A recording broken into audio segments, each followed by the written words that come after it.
Hello, today we're going to look at heart disease. Now, heart disease has not been asked a long question in a very long time. 2007, unbelievable. That happens to be 18 years ago since it was asked in a long question. And remember I said to you in a previous lesson that most of the time students will expect a food commodity to be 100% on our exam paper, like a question on meat or eggs or fish or cheese. But I said sometimes or occasionally what has happened, they've replaced that question to be with a diet, and that was in 2007. Now, what they asked for back in 2007 on question 2B, they wanted to know lifestyle changes and dietary guidelines for somebody that had heart disease, and it was 16 marks. So obviously it was 4 points at 4 marks each. Logic would have said that you would have given 2 lifestyle changes, i.e. 2 changes you should make or 2 adjustments to your lifestyle in order to improve your heart health. And then you would have had 2 dietary guidelines also. Now, what a lot of students would forget about there is you won't get away with just like 4 lines, 1 on each. You'd have to look at the marking scheme. 4 marks each, so they had to be very detailed points. So when you get something like that, don't just automatically answer straight away, oh, quit smoking. Have you enough information to write on that point about quitting smoking? Or regular exercise more. Have you enough information? So just to be careful of that. The other thing they asked back in 2007 was an informative note on cholesterol. So that was also asked you to give a note on cholesterol, and that was worth, what was that worth? It was worth 12 marks. And also you had to, believe it or not, some of you will be surprised by this, you had to write out or plan a daily menu for somebody who had heart disease, and you had to include 1 functional food. Now, we won't be covering functional foods until our chapter on food processing, packaging and labelling. But suffice to say, 18 years is a very long time. Now, we did see heart disease on a short question. Again, I can't remember I think it was number 2. I'd be very pleased with myself, I think it was, if it was that, but either way, it definitely came up in 2019. So that's 6 years ago, a short question. And what they wanted for 6 marks, they wanted 3 dietary guidelines for a person who had heart disease or was suffering from heart disease. Now, heart disease can be a major cause of death, particularly in Ireland. It is up there. A shocking 28.7% of all deaths in 2018 in Ireland were as a result of heart disease. Now, the key areas we're going to look at here is number 1, the causes of heart disease or factors. So modifiable factors or causes. So if you're asked about causes of heart disease, as an honours student, they mightn't necessarily say it exactly, but you would be expected to give modifiable and non-modifiable factors. Again, we're back to that balanced answer. So we have factors that are modifiable. You can change your certain things. Non-modifiable, these are factors that will increase our risk of heart disease, but we actually have no control over them and we're not able to change them. So I would learn 5 modifiable factors, and I would go with 2 of the non-modifiable and 3 of the modifiable. So we're going with diet, quit smoking, increase exercise, and non-modifiable we're going with gender and increasing age. Now, if you wish to take family history, absolutely, but you can see there I haven't that expanded on, so you would need to expand on that point if you wish to choose it. But to be honest, 5 factors that may contribute to heart disease are more than adequate. So we're taking 3 modifiable and 2 non-modifiable. So modifiable there, our diet, we can modify or alter our diet. So if we're eating a diet which is extremely high in saturated fat, butter, cream, cheese, egg yolk, you know, or we have other foods that would be like deep fried or processed food, all high in fat, we can cut that out. We can greatly reduce our intake of animal fats, and we can start to eat more healthily and eat more wholesome natural foods rather than these highly processed foods. Quit smoking. For some people that do smoke, it can be an extremely difficult challenge, particularly if they've been smoking for a very long time, to try and quit smoking. The carbon monoxide in the tobacco reduces the amount of oxygen picked up by hemoglobin.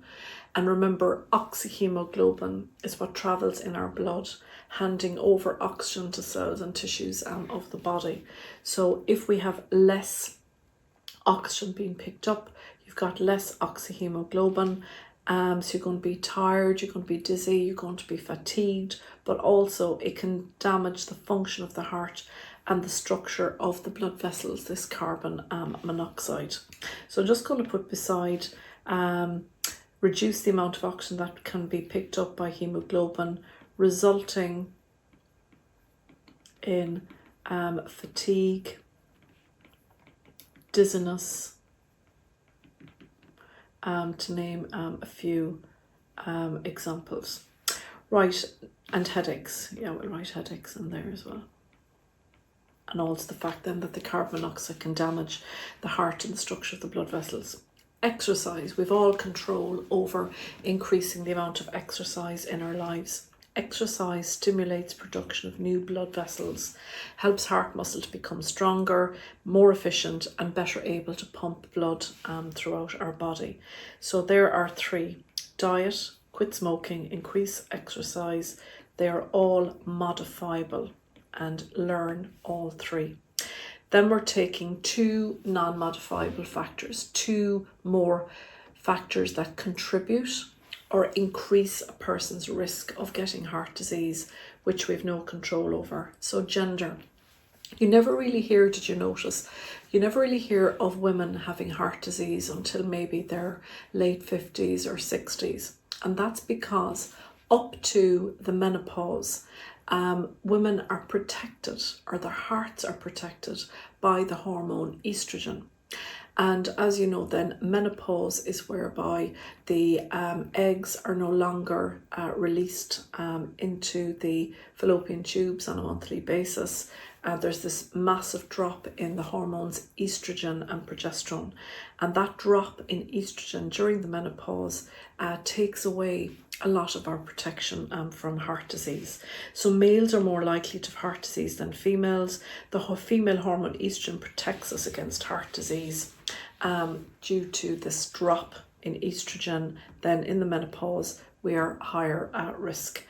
Then increasing age, contrary to all the Botox injections, creams, lotions, potions, facelifts, etc. that people go through to try and keep age at bay. Fact is, our body is going to get older whether we like it or not. So whatever's going on the outside, all our internal organs are aging. And along with our organs, our blood vessels are. So when we are younger, our blood vessels, are quite rigid. But as we get older, or as the blood vessels age, they become less rigid, and they become that little bit more, shall we call it, less elastic, and they lose their shape. And so the blood vessels become less flexible, so blood finds it harder to move through them. And what can happen is fatty deposits can collect along the arterial walls, causing them to narrow, resulting in atherosclerosis. So, for example, so when a person is young, the blood vessels, we said, are quite rigid, and blood flows easily through them. However, as we age or get older, we said that those blood vessels are becoming less rigid, and they're becoming less elastic. So blood is finding it more difficult to flow through the actual blood vessels. Now, the other thing is, after a number of years of eating fatty foods, have you ever noticed when you'd eat something like a cream bun? It could be a chocolate eclair filled with cream. Anytime we eat something fatty, it's like this coating, on the roof of your tongue, kind of hyper focus the next time. This like coating on the roof of your mouth, and that's from the fat. So can you imagine, over the years, as you age, years and years and years, cholesterol travels in blood.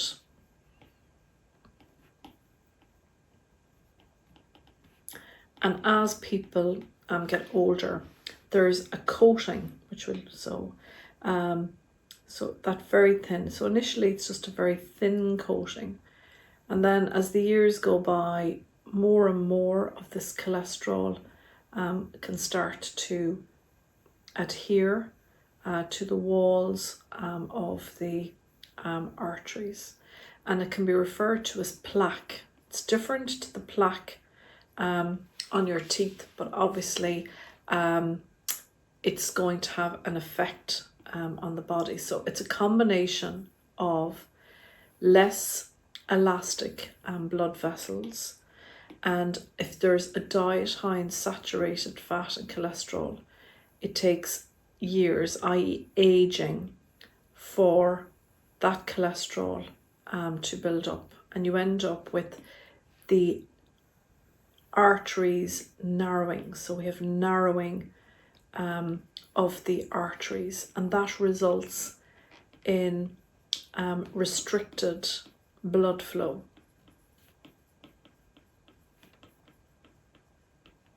The condition we refer to as atherosclerosis. And what can happen is, as the blood is travelling through, the walls of the arteries become so blocked that you end up with a blood clot, which could result in heart attack, but more importantly, even worse again, it could be a stroke. So there are 5 factors. So what factors can contribute to a person's risk of getting heart disease?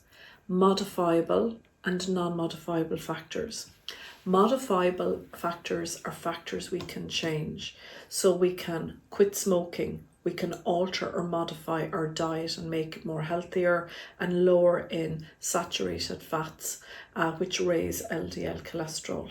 We can also increase our level of exercise. Non-modifiable factors that can increase our risk of heart disease, which we're not able to change or modify, our gender. Males are at a higher risk than females, because of the fact that women are protected for so many years up to the menopause by the hormone estrogen against heart disease.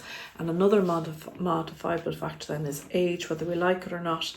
Outside you might be trying to keep younger, but inside, specifically blood vessels, are getting older. So that's our gender and our increasing age. Now, it's really, really important. Now, also in 2007, they wanted you to write an informative account of cholesterol. Now, I always say to students before we start talking about cholesterol, now that is, first of all, where have we heard about it before? Remember, we classify protein, simple and conjugated. And one group of conjugated proteins are the lipoproteins, where you have HDL and LDL lipoproteins.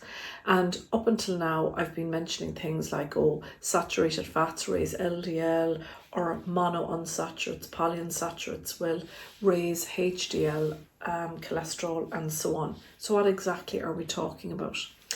If you were to go to the local supermarket, the Dunnes Stores, the Tesco's, the SuperValues, and you were carrying out a little survey at the front door and you were just asking people as they were going in to do their shopping, cholesterol, good or bad, what's your answer? So if people were just asked like that, majority of people would say cholesterol, bad, bad, bad, because we hear about cholesterol contributing to heart disease, the narrowing of arteries, causing atherosclerosis, etc. However, most people don't know we must have cholesterol in our diet. Cholesterol has positive functions. Number one, we need cholesterol to make bile, which is essential to emulsify lipids during digestion, break them down from large fat globules into smaller globules to increase the surface area for the action of the enzyme lipase. So we need cholesterol to make bile. Secondly, we need cholesterol to make various different hormones. Thirdly, we need cholesterol to make vitamin D. Revision. Remember, deep in our dermis, we had a provitamin called 7-dehydrocholesterol, and the sunlight or UV light activates the 7-dehydrocholesterol, and cholecalciferol, vitamin D3 is formed. So in summary, we must have cholesterol. We need it to make bile, we need it to make vitamin D, and hormones. So if we just start with this. So cholesterol is needed to produce bile for digestion, to manufacture certain hormones, and also to help produce vitamin D. Now, if cholesterol has these positive functions, well, then it must need a way around the body. So the most obvious way that cholesterol can travel around our body is in our blood, but there's a problem. Remember, we talked about immiscible substances in the lipids chapter, substances that don't normally mix together. So we know that cholesterol is this fatty substance, and we know that blood is composed mainly water. But fat and water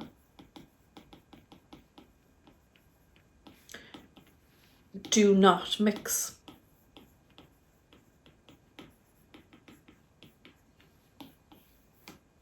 So how is cholesterol going to get around our body? And we know cholesterol travels in our blood, but it doesn't make sense if cholesterol is fat and blood is mainly water.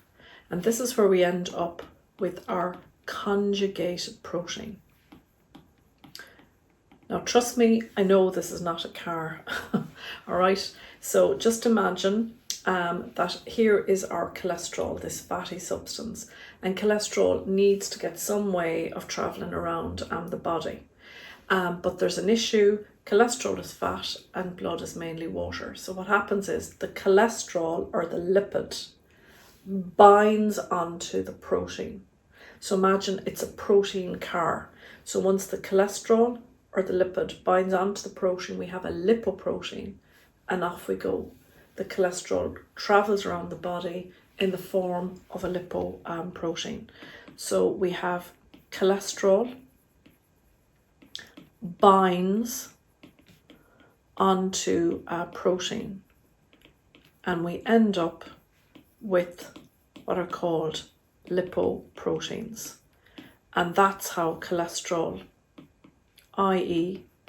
lipoproteins, travel in blood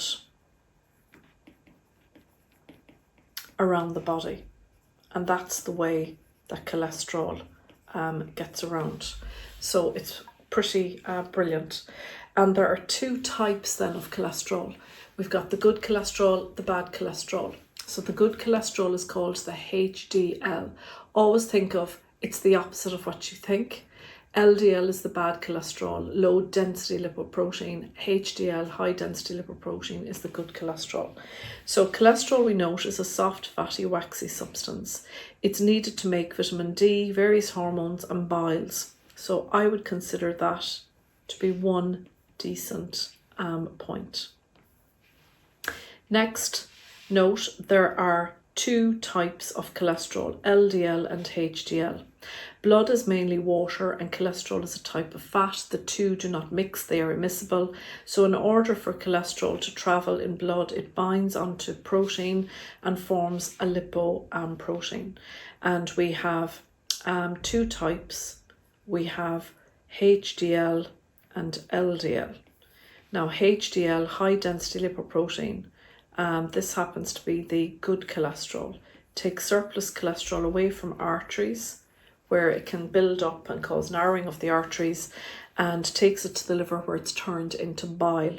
Whereas low density lipoprotein takes cholesterol from the liver to the cells and leads to narrowing of the arteries. It's bad cholesterol. And there are two sources of cholesterol. Most of the time we'll always think of animal products, but what you may not know is at this moment in time every single one of us is producing cholesterol, and it's very much influenced by genetics. So you could be slim, trim, looking great, feeling great, and you could have naturally high cholesterol because it's predisposed or you're predisposed to that due to your genes. So your liver and your diet, it's a combination of the two. Now I can't emphasize enough how much you need to learn this particular note. Right, next we look at the dietary modifications. So these were asked in 2019 on a short question. You had to give 3 of them. So I have taken a very varied selection. You know, as a H1 student, you want to demonstrate to the examiner, I've worked really, really hard here for the last 2 years. I know my stuff. So somebody who writes down for dietary modifications for heart disease, cut the rind off a rasher. Number 2, don't fry food. Number 3, cut back on animal fats. That's not okay. That's just very basic and very general. The H1 student, as I keep repeating myself, has that ability to draw from all the different areas and chapters of the course, as you can see here. Omega-3 fatty acids.